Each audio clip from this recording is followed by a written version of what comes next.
I got Bobby! Bobby!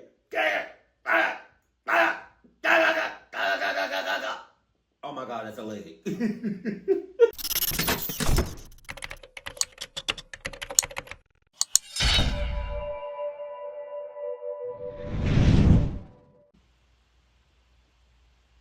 Sup?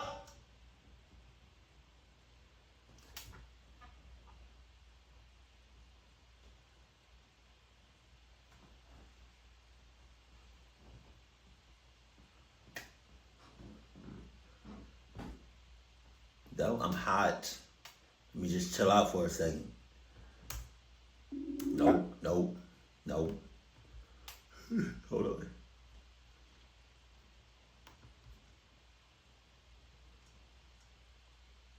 Question. Cause I've been seeing this a few times on my TikTok. Does anybody has ever heard or know about, is it 3-Eye Atlas or Project Bluebeam? Also, y'all remember what happened in Miami with those aliens that happened? I don't know, was it last year or a few years ago? And it was at the mall. It was like thousands and thousands of cops. But the cops saying it was like,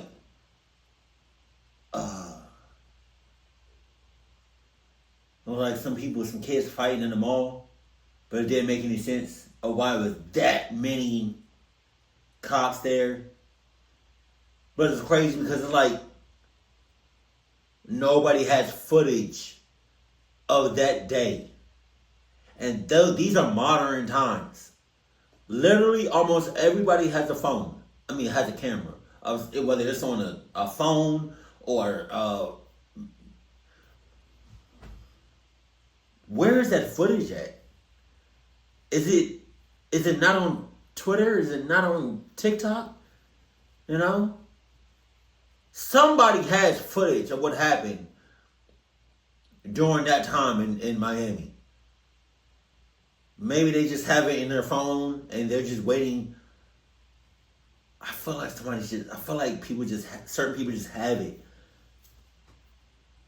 And they're not just showing nobody to the public yet. What happened that day? That's something I probably will always think about until the truth comes out. All right, let's go. Sup, though. Under the water, there are traps. Old cars, bedsteads, weaved, hidden depths. It's the perfect place for an accident.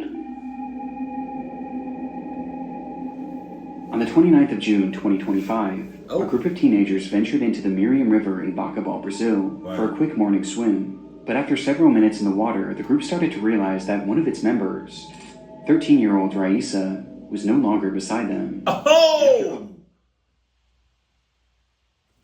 Word?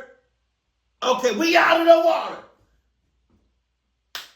If one of my peoples go missing, and we in the water, I'm out of there. I'm out. I'm swimming. I don't know why I did that. I'm swimming. And I got Adidas blood in me. Oh, I'm out of there. I'm Michael Phelps. Ain't got shit on me. Found her name and searching the surrounding area, the realization set in. Raisa had disappeared. It was now likely somewhere in that murky water around them. The news sent shockwaves throughout the community, and straight away locals filled the area to help find this girl. But their attempts were all futile. And with each passing moment, it grew more and more likely that Raisa had tragically drowned, with the search efforts shifting to recovery efforts the next morning. Tragically drowned. Where was it? She was from... There was people... She was in the group, no? What the fuck? The tragedy led to various news stations arriving on the scene to help document the search. And for one reporter, Lenildo Frazao, he couldn't help but view Raisa's story as a cautionary tale. The Miriam River is particularly unassuming from the surface, which is exactly what made it so dangerous, since it carried with it an unexpectedly strong current and a bottom that was littered with sudden drop-offs. As even in shallow sections, one step could plunge you into deep water without warning. Oh my God. As a result, tragedies like this had sadly happened here before, and for Lenildu, this was the perfect time to highlight the river's dangers. So, because tragedies happened there before, y'all didn't think about putting up no signs, no hazards, no nothing. It's just a safe, beautiful body of water. No, it's not. It's not. And the niggas that drown, their souls are there, trying to come back up. But they trying to leech on the real people, trying to come back up. But when they doing that, they bringing people down. Come on with it. Of preventing one from ever happening again, and he had a unique idea to help achieve this. Rather than just explaining how dangerous the river was, Lenildu wanted to demonstrate it.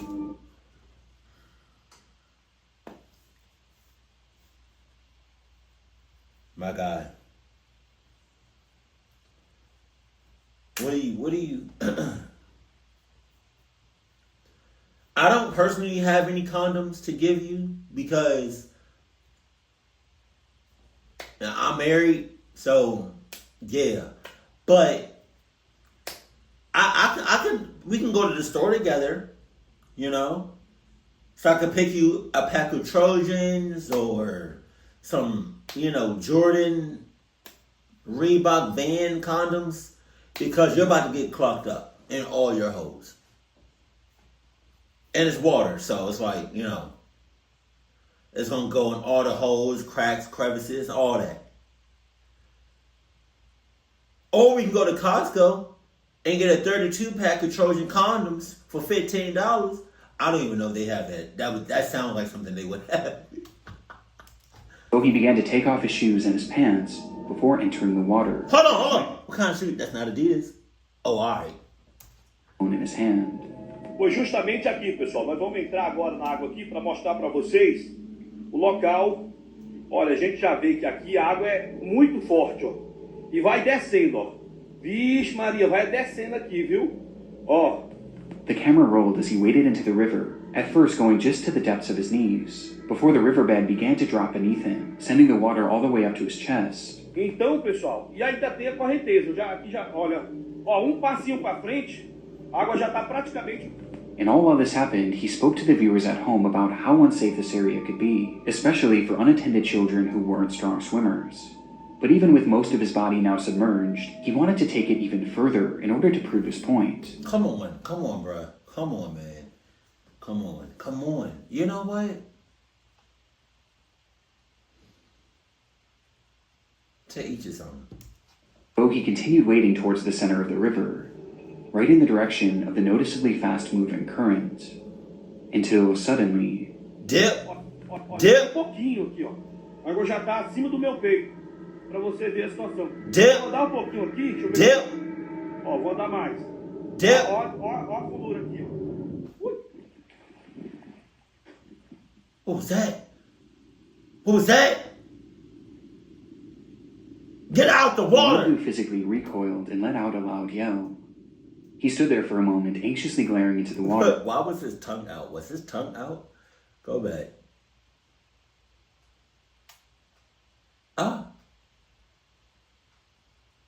Was that his tongue? Or was that just the water? He stood there for a moment, anxiously glaring into the water, before telling his crew, "I think there's something down here in the water."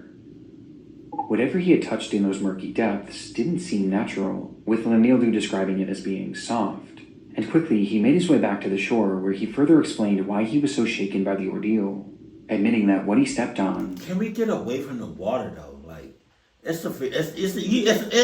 you're not moving fast enough for me. If I was the person recording you, on me, I would have still been a couple of feet from the water, or a couple of yards, and I would have zoomed in. Like, what? Felt like an arm. This is the exact moment that many believe Raisa was found, as just moments later, several locals would retrace Lenildu's steps and discover the 13-year-old's body in the same exact location. Jesus. Raisa had died from an accidental drowning, as she wasn't a strong swimmer, and had likely fallen into the deep water where she was held down by the current.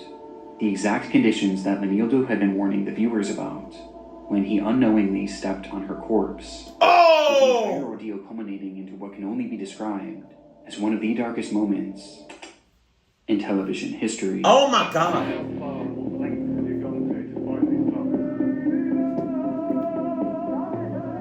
I don't know if she was with a group or not, or if she had like somebody else with her, or if she was, or was she there by herself?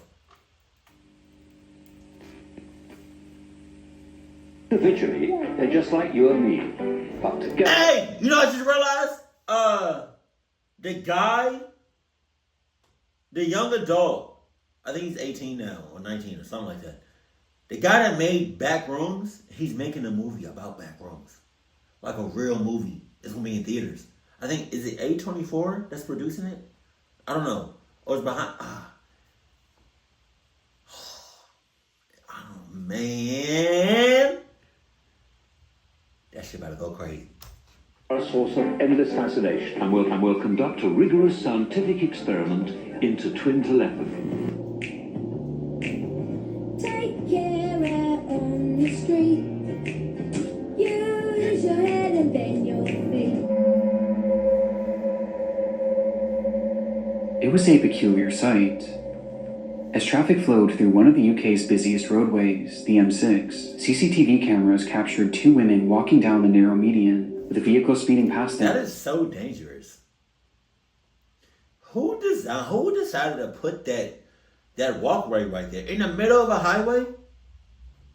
Or the middle of the road? Who decided to do that? That was stupid. That's stupid. That's stupid. Their side.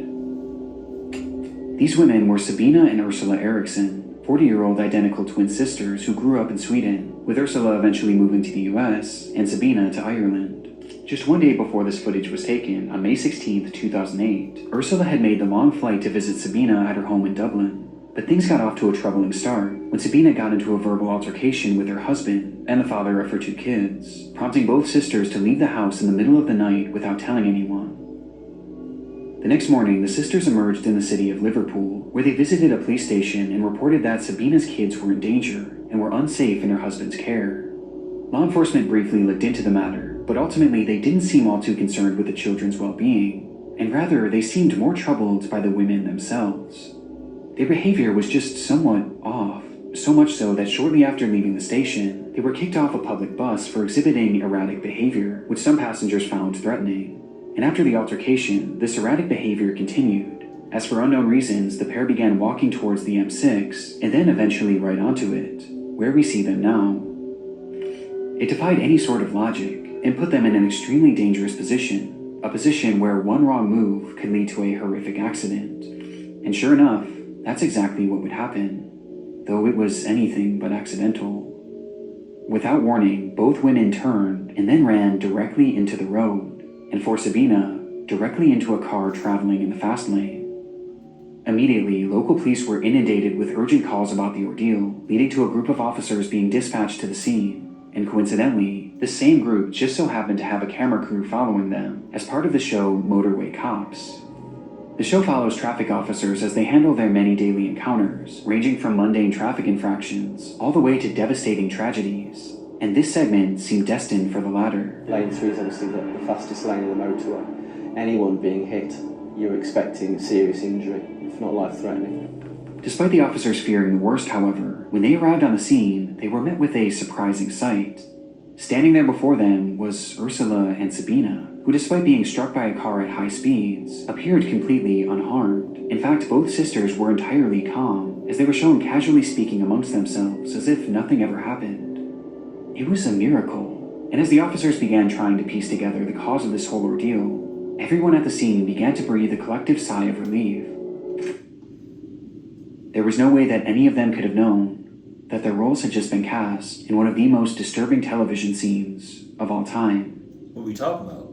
Right, what we've got is they were in the central res. They were trying to cross the Bravo, so as we approached, they hadn't seen us, man. The red ones got knocked down by the red car over there. Got an ambulance en route for her. Right. She seems alright, but I'm not a doctor. She has been knocked down. Is she the one that speaks English or the other one? Yes. Right. The other one, she does. What? Go back. Without a single word being spoken, Ursula dashed into the middle of oncoming traffic and directly into the path of a massive truck traveling at over 60 miles per hour.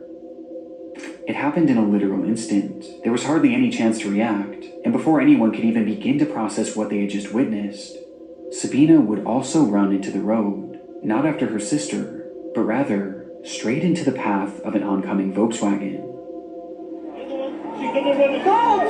Can you imagine if that Volkswagen did like some what's it called? Did like some transparency thing and it just went right through her? Like the driver was like, no, not today. It just went right through her. Like all the cars she was trying to get hit by, just transparent, just went right through her. And she's, oh, come on, hit me, come on. But she's not getting hit. Like all the other vehicles are just transparent and just going right past. Oh, come on. I don't know what she's going through, but it's, oh man. My counsel, we need ambulance, senior officers to the scene, we've got 2 possible fatals. Within just seconds, this completely calm scene had turned to utter chaos, and both women were now lying on the pavement. Miraculously, they both were still alive. Sabina was stable but knocked unconscious, while Ursula was in rough shape. Her legs had been pulverized by the truck, with paramedics describing them as looking as if they had exploded. So they're still alive? Get them in the car, please. Please. Get them out of this. Get them away from oncoming traffic. Jesus. She lay there on the pavement. She was wide awake and experiencing everything. Within seconds of receiving medical attention, Ursula began to cry out. But strangely, it wasn't in pain. Rather, she was yelling at the paramedics, cursing, and even attacking them for trying to help her. Calm down. Calm down. Mine's very aggressive, spitting at me. Shouting things like, I recognize you. I know you're not real. Come on, you hit your head. Calm down. We are the police. We are the police. It was clear that she was suffering from some sort of delusion, but while officers had their hands full trying to subdue her, things were about to get even more hectic as Sabina started to regain consciousness. She had been brutally struck by a car, as evidenced by the damage to the vehicle itself. But like Ursula, she also appeared almost entirely unfazed, as she stood up and began to scream to her sister, "They're going to steal your organs." One of the officers tried to hold her back, but Sabina resisted. Still, why are you killing me? Put her in a damn car or something. Get her out of here. I'm not gonna lie. Y'all saw them cars, like the first row of cars in front of the accident, and they was just, I'm not gonna lie to you, I would have been inching my way up, driving real slow, passing this whole scene, talking about, damn, that's crazy. Now that's crazy though. I still gotta go to work. Eventually shoving the woman to the ground before one. You're whole ass officers. You're whole ass officers, and you can't hold somebody down. Take off the badge. Take off the vest. Take off the coat. She's literally trying to unalive herself. What? And taking off into oncoming traffic. No! Stay! Stay there! Calm down! Thankfully, this time the cars managed to avoid her, but it would take 6 officers to finally restrain her, and even with that many people, it was still a struggle, as her strength was knock her ass out. What are you talking? Y'all pissing me off. Anything that they had seen in a woman her size. And with Sabina now subdued, the chaos was finally over. Is it? In the following moments, Ursula was airlifted to a local hospital where she underwent an extensive, yet successful emergency surgery, while Sabina was shockingly found to have no injuries, which allowed her to be discharged into police custody after just 5 hours, where she was promptly arrested and sentenced to 1 day in prison for assaulting an officer, as well as trespassing on the motorway. And with both women now safe, one question burned at the forefront of everyone's minds. Why had the Erickson twins done this? Well, the immediate theory was that this was all the result of drug use. But surprisingly, when given toxicology tests, no drugs or alcohol would be found in either of their systems. They were entirely sober during this ordeal. They're just batshit crazy. Literally, you need to put them in one of those mental hospitals. You know? Surveillance. Supervised. And they do not need to be in the same room. There's only one plausible theory, that this was all the result of some sort of mental breakdown, with both women somehow experiencing its effects at the same time. Today, this case is used as one of the most glaring examples of a psychological disorder known as folie à deux, in which one person suffering from delusions transmits said delusions onto a different person, leading to both people experiencing the same misconstrued version of reality. And while this is only a theory, it's clear that regardless of the how or why, these women were extremely mentally unwell during this event. In fact, during the TV program, an officer even mentioned that this could be a 136. Can I ask you to arrest her? Well, 136 if she is. Which is a code that allows law enforcement to hold people on account of their mental health to assure that they're safe to return to the public. What? But shockingly, not only did this never happen, but Sabina was released without ever being given a mental health assessment. In fact, she was never so much as looked over by a mental health professional, and was instead released the very next day after the incident. On top of this, when she was released, she was given no information about Ursula's whereabouts or her condition, or even resources to help find her way home, leaving Sabina still mentally unwell, and now stranded in an unfamiliar city, not knowing what happened to her sister. And sadly, her delusions were far from over. I can tell that. She didn't. As she left the police station on the 19th of May, Sabina had nowhere to go, and so she began to wander, carrying her belongings. What? Wander? So she's just out and about. She's just out and about. She's just out and about. She's just out and about. She's just out and about. She's just out and about. She's out and about. Okay. I got a drink to that. Oh, God, that's strong. Ah, that burns. It's water. Relax. The same evidence bag that the police had given her earlier that day. Eventually, she would happen across two men walking their dogs, and as she stopped to pet them, Sabina asked the owners where the nearest hotel was. But seemingly recognizing that the woman wasn't well, one of the men, Glenn Hollenshed, offered to have her stay at his place, to which Sabina happily obliged. But once inside Hollenshed's home, Sabina began acting extremely paranoid, checking the windows constantly and believing that her cigarettes had been poisoned. Despite this, though, Hollenshed was patient, and he helped her make calls around the area to track down Ursula, while making sure that Sabina was eating and drinking. The following day, Hollenshed was preparing dinner for Sabina when he stepped out of the house to ask his neighbor for tea. But hey, I'm not gonna lie. Those sisters seem like they would hurt anybody to, I guess to like protect themselves or to get out of situations. after returning home with the bags, he would once again step out of the house, only this time, he was completely covered in blood. That's crazy. As he stumbled and screamed, "She stabbed me." As he collapsed to the ground, the neighbor rushed over to try and help, but the damage was already done. Hollenshed would let out one final soft whisper, saying, "Look after my dog for me," before breathing his final breath. Is the dog okay? For unknown reasons, in that house, Sabina had stabbed Glenn Hollenshed, and by the time law enforcement arrived, she was long gone, having fled the house with a hammer in her hand, Whoa, which she God. used to strike her head repeatedly as she mumbled incoherently and walked down the sidewalk. Eventually, a man passing by tried to intervene, but Sabina immediately attacked, brandishing a roof tile that she had hidden in her pocket and using it to strike him on the head, nearly knocking him unconscious. It would take several minutes for police to finally catch up with her, but just like the day prior, she took off, leading to a chase that ended with Sabina being surrounded on a 40-foot-tall bridge that passed over a highway, and recognizing that there was nowhere left for her to go, she jumped. Jesus.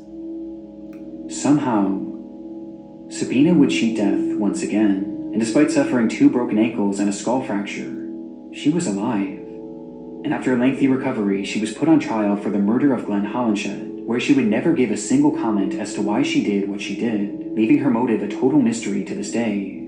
Though it seems clear that it was at least partially a result of her delusions, with the defense pointing to folie à deux as a potential explanation. And in the end, it was deemed that Sabina was not mentally fit to make decisions at the time of the slaying. No And shit! ultimately, she was given a prison sentence of just 5 years. Huh. This is truly one of the most disturbing TV cases of all time. And So what? What? After 5 years, what? You gonna go back to the public? Come on, bro. Come the hell on. Shocking as it is on its own, what I find most chilling is the fact that these officers mentioned holding her for a psychiatric evaluation, which ultimately never happened. She under arrest, man. Well, 136 if she is. It was a massive oversight. In fact, it was so glaring that the police department allegedly contacted the show and asked them to remove this entire section.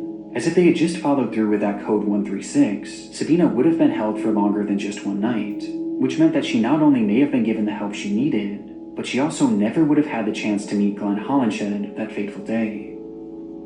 Since her release from prison in 2011, Sabina promptly disappeared from the public eye, and neither she nor Ursula has ever been heard from again, meaning we have no idea whatever happened to the Erickson twins. I just hope she's not out in... I hope they're not out in public. They just simply tend to be making the same decisions at the same times. They're thinking in the same way.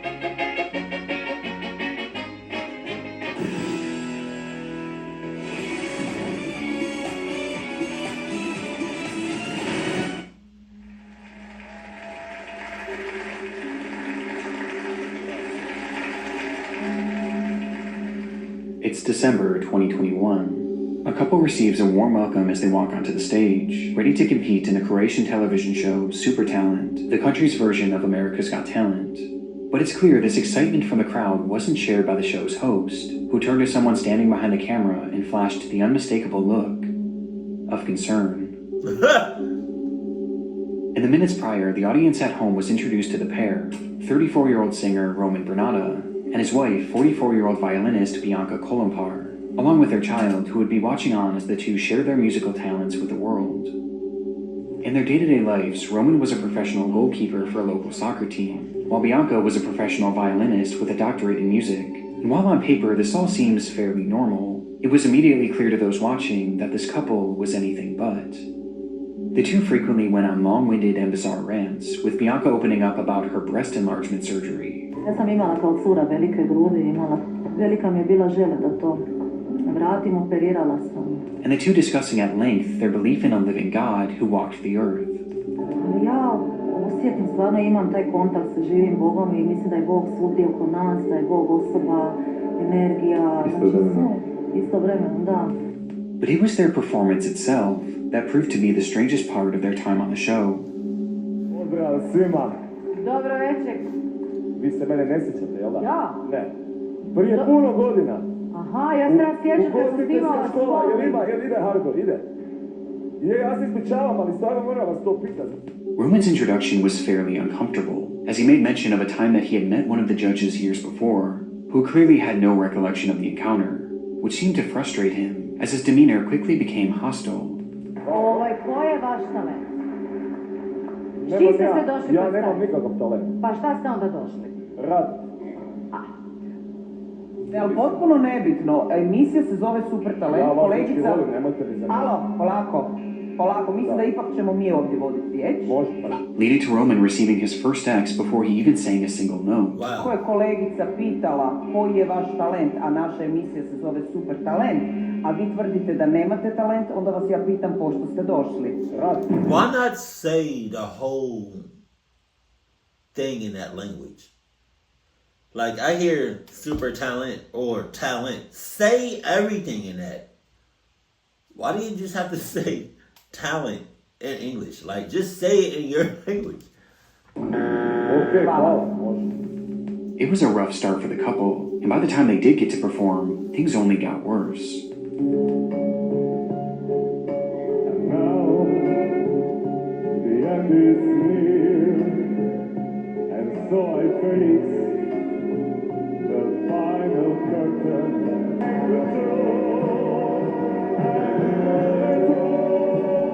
I really hope he doesn't come back and starts. I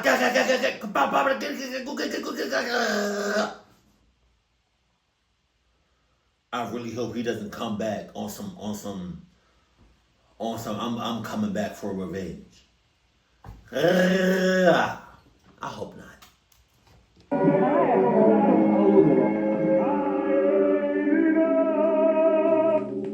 Admittedly, the couple didn't sound awful, but it was clear the judges were frustrated by Roman's demeanor, prompting all four of them to hit their X, signaling the end of the couple's performance. Or at least they thought.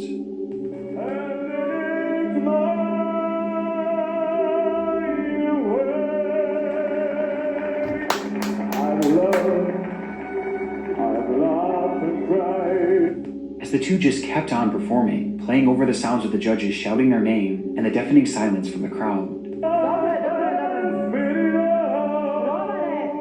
With the two going until a producer finally had to step in from behind the camera and officially cut them off. But even then, the couple continued their antics, this time by protesting the judge's decision, with Bianca even threatening to go to the newspaper and expose their behavior to the press, all while Roman stood angrily to the side, glaring at the panel before him. I'm not gonna lie, he probably could have taken his voice to like musicals or to like theater or the opera. He has a very good voice. He's just sassy. And with that, Roman and Bianca's time on Super Talent was over, and they not only walked away without receiving the grand prize, but they also left with shattered reputations, as this segment became notorious among fans of Super Talent, with the couple being considered one of the most unusual acts to ever feature on the show. But despite its virality, this performance isn't what Roman is most widely remembered for today. Oh! Was not expecting On that. February 6th, 2022, residents in Rijeka, Croatia were met with the sight of a fully nude man wandering the city streets. It was Roman Brnada. Okay. While most stared on in amusement, laughing to themselves and snapping photos, what they were witnessing was actually one of the most disturbing events the city had ever seen. After his disastrous performance just 1 year prior, Roman continued to pursue a career in singing, taking every opportunity he could to share his music with the world, often joining Bianca on her YouTube channel, and singing on the streets for tips, where he actually made a decent amount of money, though because of his notorious television moment, he would often be harassed and even have the money he earned stolen from him. One day, while performing outside of a local soup kitchen, he was introduced to a woman named Darnika Krevich, a 67-year-old who relied on the soup kitchen for consistent meals. And after hearing Roman sing, she became a legitimate fan of his music, leading to the two striking up a friendship. And despite Darnika not having much, she offered to take Roman to a local coffee shop on February 6th, 2022, where she treated him to a warm cup of tea on a cold winter day. And so the two sat inside a restaurant called the Cafe Pin, with everything seeming completely normal, until a server noticed that Roman started to look almost sickly, like he could barely keep himself upright, as his body was starting to slump over the table, his eyes barely open. The server rushed over to help, but Roman recoiled and shouted, "Just try calling the police on me." And so, not wanting to escalate things, the server left, only returning later to drop off their check, which is when Roman's behavior took an even more drastic turn. He began feeling around his pants pocket for his wallet, before looking desperately around the table, but there was no sign of it. And so he grabbed Darnika's bag and rifled through it, before yelling, "You snake, you whore, where's my wallet?" Though when he still couldn't find it in Darnika's bag, his anger turned to violence, as he stood up and rushed Darnika, grabbing her by the head and shaking her, screaming in her face, accusing her of being a thief. All in public? Oh my God. Jesus Christ. Okay. Okay. There's always signs of a clucky. There's always previous signs before shit hits the fan. This time, multiple people inside the cafe rushed over to hold him back, but Roman was too strong, too angry, and with seemingly no effort at all, he pushed everyone away, completely unfazed by their attempts. In that moment, no one could have stopped Roman. Darnika was entirely helpless, and so the crowd inside the cafe watched as Roman grabbed her by the neck and dragged her behind the bar, Oh my God. and then proceeded to kick, then stomp, and then jump to... I find it really hard to believe that a gang of y'all couldn't stop him. And it's all on camera. Oh my God. on her over and over again, each time landing on her head. It was a rage so demented that he actually began to smile, a wide manic grin, as he jumped and chanted, "Whore, witch, die." After what felt like an eternity, Roman stopped, before sprinting out of the restaurant, leaving Darnika entirely unrecognizable and dead on the floor. The same floor where, just feet away, Roman's wallet lay, having innocently fallen out of his pocket shortly before. Outside, Roman removed his blood-soaked clothes and walked completely naked into the city center, much to the amusement of the passerbys who had no idea what he had just done, until eventually he made his way into a nearby police station and blankly stated, "I am not well." This sentiment was true in so many regards. Roman hadn't been well for quite a long time. Since a young age, it's believed he had dealt with undiagnosed schizophrenia that had led to uncontrollable anger issues, before developing an alcohol and substance abuse problem that only exacerbated his symptoms. Jesus. And by the time he was an adult, Roman became so delusional that he believed he was a disciple sent from God to touch the world with his music, something that he eventually convinced Bianca of as well. So in their Super Talent episode, when Bianca mentioned their love for a living God that walked the earth, she was likely referencing Roman. Ali ja osjetim, stvarno imam taj kontakt sa živim Bogom i mislim da je Bog svugdje oko nas, da je Bog osoba, energija, znači sve, istovremeno, da. Roman was severely unwell, and no one in his life was keeping him in check. In fact, those closest with him were only feeding his delusions, with all of his issues coming to a head on the day of the incident. And when he realized his wallet was gone, Roman rushed to assume that Darnika was... I'm not gonna hold you. If we've been cool for a while, and you started showing signs of cluckness, and I'm trying to help you, and you're not trying to hear none of that, you don't want my help now whatsoever, and I'm trying, yeah, I'm out of there. I'm out. Stop. Peace. Who robbed him, perhaps as a result of having his money stolen frequently on the streets. But the sad reality was, in a sea of people trying to exploit and mock Roman, Darnika was one of the few who actually truly cared about him and legitimately believed in his talents, and yet he killed her in one of the most evil ways imaginable, all over a simple misunderstanding that was entirely his fault. In the end, Roman Brnada was deemed unfit to stand trial and was never sentenced to serve any jail time, instead being given a 40-year sentence in a mental health facility, where he's since been described as a model patient, with his good behavior awarding him the opportunity to leave the facility for days at a time for therapeutic purposes. Nah. Nature is king here. Man can only watch. If he didn't do that to her in that cafe or whatever, he was going to end up doing something. He was going to end up doing something clocked up sooner rather than later.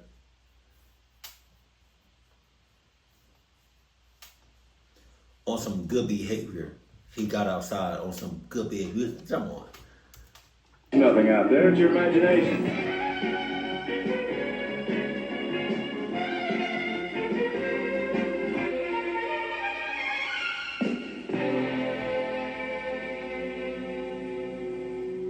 It was the start of yet another adventure for the crew of the television show Gardener's World.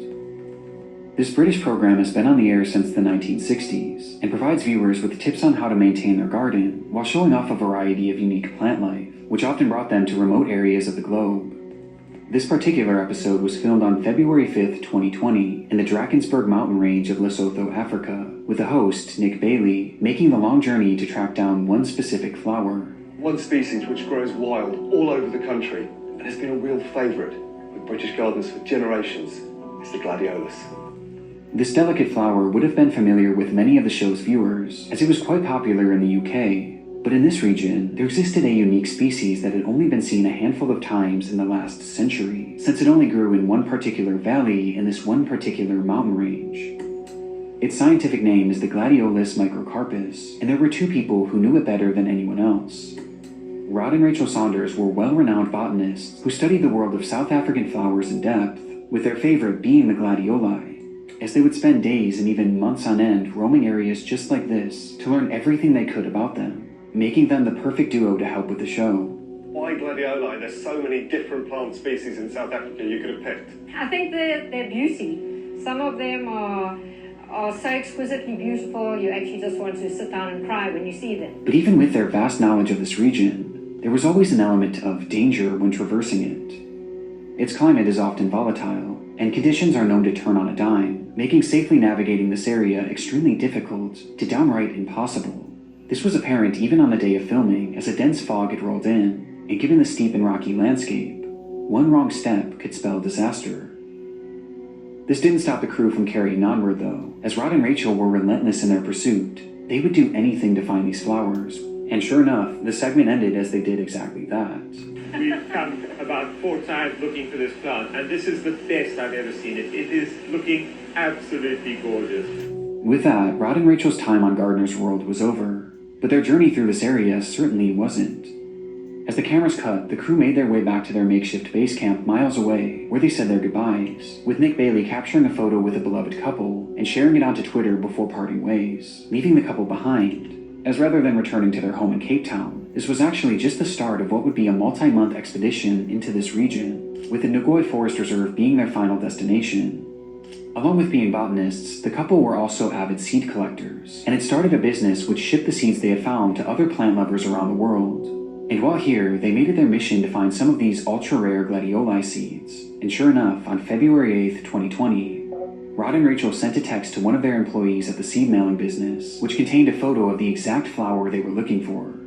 But despite this text seeming like a sign of more good things to come, the reality was far more bleak, as this text would ultimately be the last the couple would ever send. Out of nowhere, communication with Rod and Rachel had stopped entirely, and for days no one heard anything from the duo, prompting that same employee they had sent the image to report them as missing on the 10th of February. It was a devastating turn of events, but one that was always a possibility. Poor weather, a wrong turn, an injury, anything could have derailed their expedition, as again, Hey, baby. the area was notoriously dangerous, with it seeming all but certain that they had fallen victim to the unpredictable fury of Mother Nature, though this belief would quickly shift, thanks to the discovery of the couple's car. It was found by authorities abandoned by the edge of the Tugela River, and had been emptied of virtually everything inside. However, there was something left behind, as in the trunk, authorities would find a massive pool of blood. Blood that belonged to Rachel. Just days after filming, Rod and Rachel were making their way towards the Ngoi Forest Reserve, growing more and more excited by the discoveries they were making, oblivious to the fact that in the woods around them, they were being watched, hunted even. And not by an animal, but rather by a man. Jesus. His name was Saifundin Aslam Delvicio, a local of the area that the couple was traversing. And on February 9th, he allegedly sent a text to his wife, Bibi Patel, telling her that he had found a good target, and that he was now in pursuit, with said target being Rod and Rachel. Later that night, the couple made their camp and began to drift off in their tent, while Delvicio allegedly watched on, and once he was certain that they had fallen asleep, he made his move, approaching the tent, then tearing it open, and then standing above the couple. Damn. In the following moments, Rod and Rachel would be brutally bludgeoned to death before they could even react, as they lay helplessly, still inside their sleeping bags. Oh my God. Text messages indicate that Delvicio then enlisted the help of his wife Bibi, as well as his friend Musa Jackson, to help discard the bodies, using the couple's own car to transport them to the one place they were certain they would never be found. The Tugela River, as there was something about this stretch of water that they believed would make these bodies impossible to find. Crocodiles. And so they pulled up to the banks of the river as the crocodiles quietly watched on from a distance and dumped the bodies of Rod and Rachel into the water, where they were immediately devoured. Oh my God. Jesus. They thought it was the perfect plan. However, it thankfully failed to work as well as they had hoped, as in the following weeks, fishermen would happen upon both of the corpses, or at least what remained of them, as they were in such bad shape that it would take... Can you imagine? Fishing. Huh. Oh, I got one! Bobby! I got one! What's that? I never fished before in my life. I got Bobby! Bobby!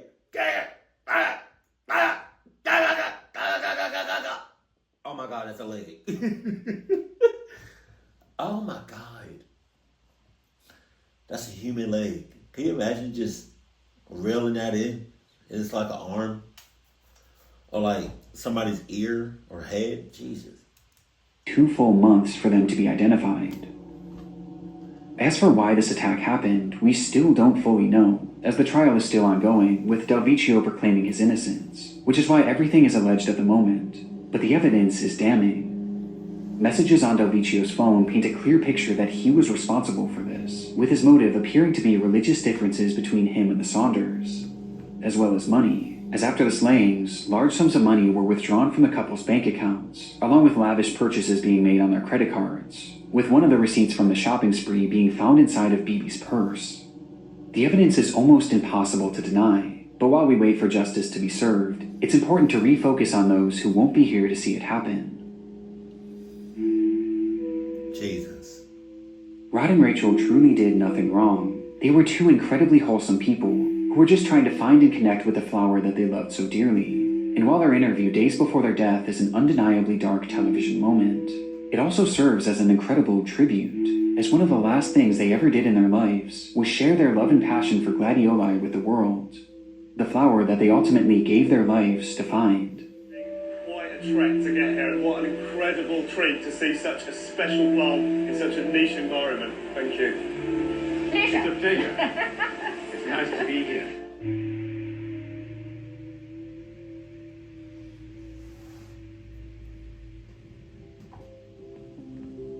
So they didn't have, obviously, but I'm with one other person, but at the same time, if I'm just out in the woods, if I'm just out and about, it's just open land. I don't know. I feel like they've been doing this for a while. Get some security. Get some protection. Y'all should have had some sort of security. Like, the fact that he was able to just go up to your campsite, walks up in there, stand over you, and just go to town on your bodies. Yeah, nah.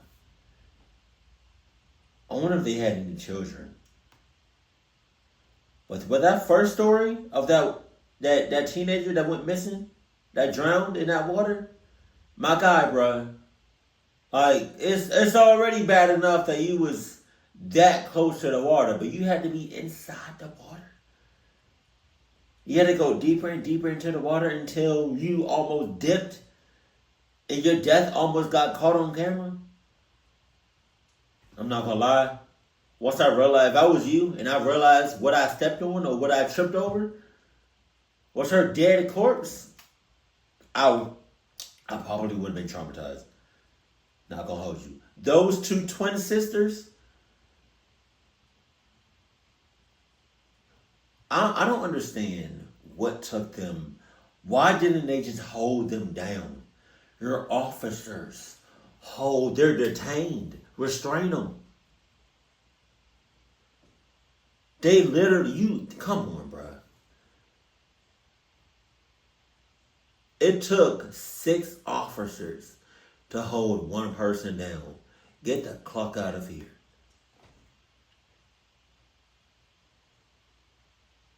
Jesus, man.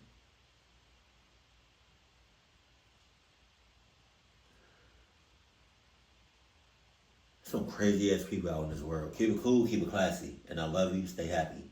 My family.